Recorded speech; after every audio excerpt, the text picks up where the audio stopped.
Great answer. Good morning. Today is the 14th day of Tishrei. Tomorrow is Sukkot, tonight.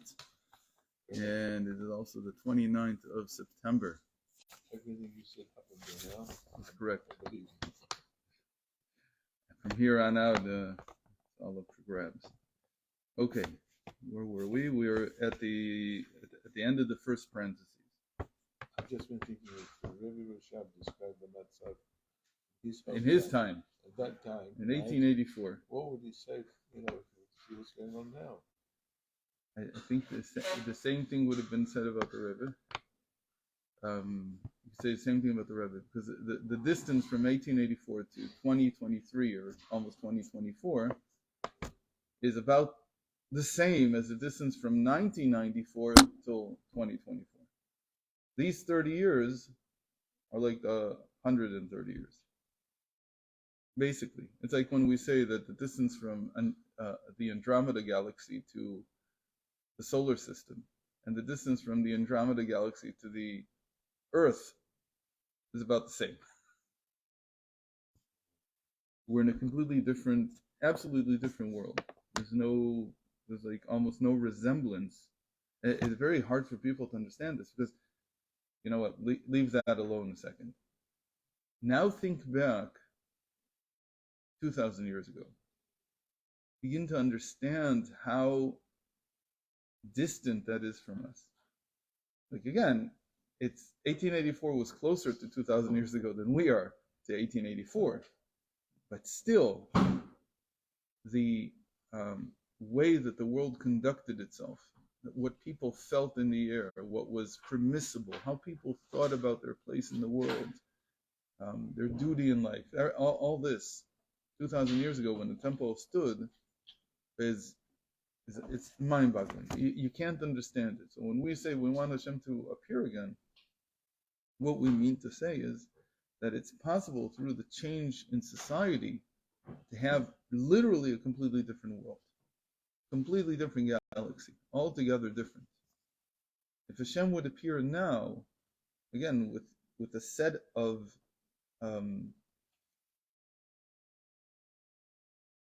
background radiation, as it were, that a person feels permeating them. It's like they live in a different constellation altogether, would completely change reality, almost overnight. Anyway.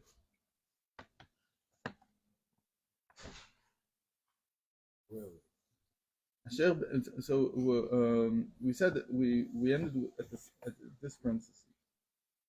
187.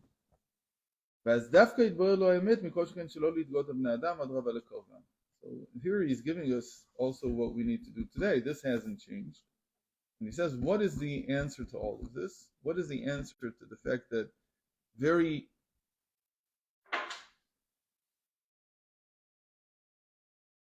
uneducated, coarse, non-delicate people criticize everything that someone who's from does? He says the answer is, of course, that he shouldn't in any way lidgaot al bnei adam, should not be prideful over other people. That's the biggest test. And you see that I think that the shluchim do an incredible job with it. Really faced with and so people think that it was invented by the progressivists. It wasn't. This is where it was invented. It wasn't invented by the Rebbe Rashab either. It was invented here, you're saying, by King Solomon. This is the oldest piece of advice of how a person should conduct himself in the face of others who are not worthy even of criticizing him, but do. And it's just ignore it. And it certainly should not take any pride. What? They find that these people are going to make them from.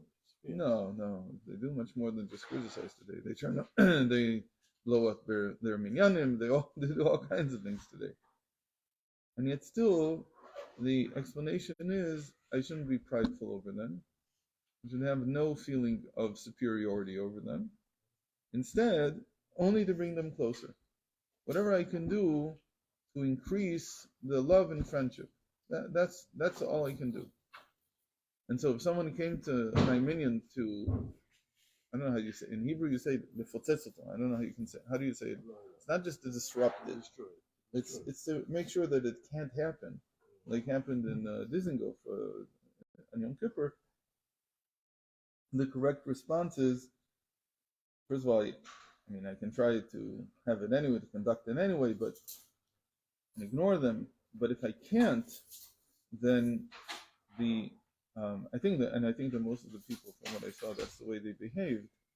Is like to try to create a connection with them in some way, maybe. And you accept the judgment. וידוע מידת הגאווה הוא גרוע ביותר משארי המידות. והיא מקור למקור לכל המידות הגרועות, עם הקנאה והתאווה והכבוד. In the Avot, in the ethics of the fathers, it says that three things take a person out of this world, meaning they don't allow him to live a normal life. Kina'ah, ta'ava, v'kavod. Kina'ah is jealousy, ta'ava is cravings, things that he craves, and kavod, and searching for honor, and protecting my honor. But in Chasidus, especially the Baal Shem Tov talked about this, the greatest of the maladies of character, the source of everything, is gava, is pride. And this is a very big sugya in the Gemara. And I didn't prepare it, so I can't even tell you where it is. I don't remember. I think it's in Dharm, but what is greater, tava or gava? But in Chassidus, it's accepted that in the end, gava is the source of everything. That having pride is the source of all the negative character traits, all the problems in one's character. It is the source of all the negative character traits.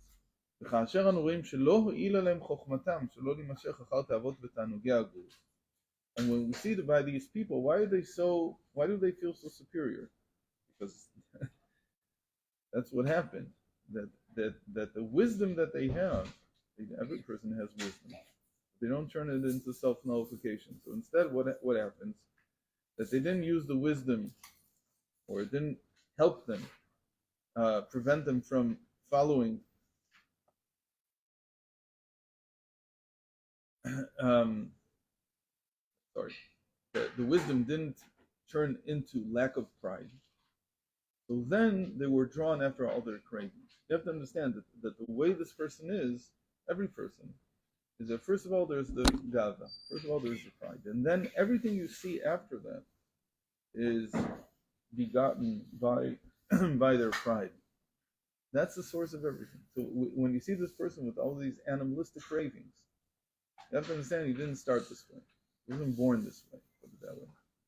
He was born with the ability to nullify his pride, and he didn't. And when he didn't nullify his pride, then he's drawn after the cravings and the bodily pleasures. And the fact that he has, now he's talking about the maskilim, the intellectuals. And many of them are intellectuals. They know a lot. So their intellect is on one side, it's one thing, and it doesn't help at all with the way they are. The famous example is a story told by everyone. Must be true. Everybody tells the story from Aristotle, that they once saw him behaving in a very animalistic way, his students. They were surprised, and they asked him, our teacher, how can you behave this way?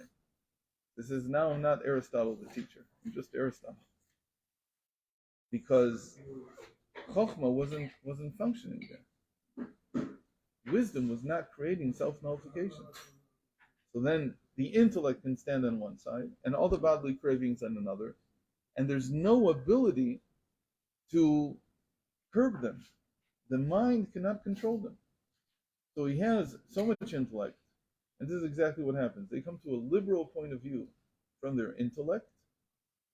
Not liberal. Liberal is fine. They come to a leftist progressive point of view with their mind, and makes sense to them. And one of the things that it says is, we should say it like this, that the mind says to them, that you should be very liberal with everyone. And when it comes to treating others who don't agree with them, that completely falls away. Everything that comes out is animalistic tendencies. They can act like an animal. Why is that? Because there's no wisdom turning into self-nullification. And when that doesn't happen, then the intellect stands aside. Everything I said, everything I preached about being liberal and letting everyone be, and so on, it doesn't hold anymore. And what comes out is my animalistic urge to hurt someone who doesn't think like I do. Even though really the character traits, the feelings, the emotions that they're feeling are completely opposite to their understanding. Is it completely opposite? But really it should have been the other way around. That the intellect, the strength of the intellect with a that the mind should be controlling the heart, that should have been the order. That should be able to curb in their emotions and their feelings. But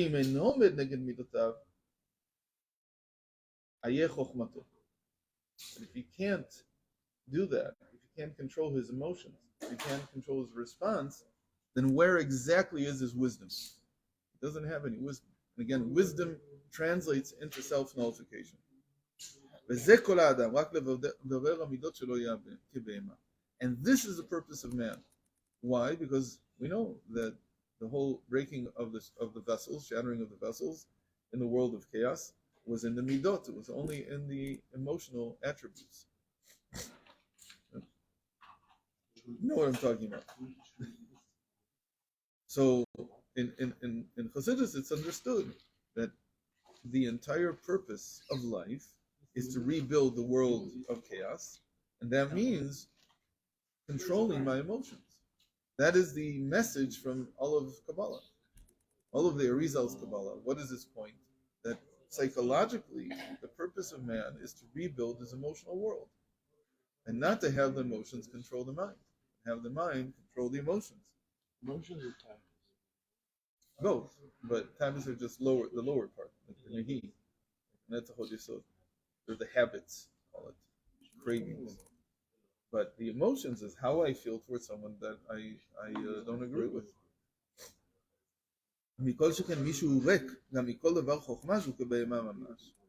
And all the more so if he's never even studied anything. He has no knowledge at all. There's no wisdom at all.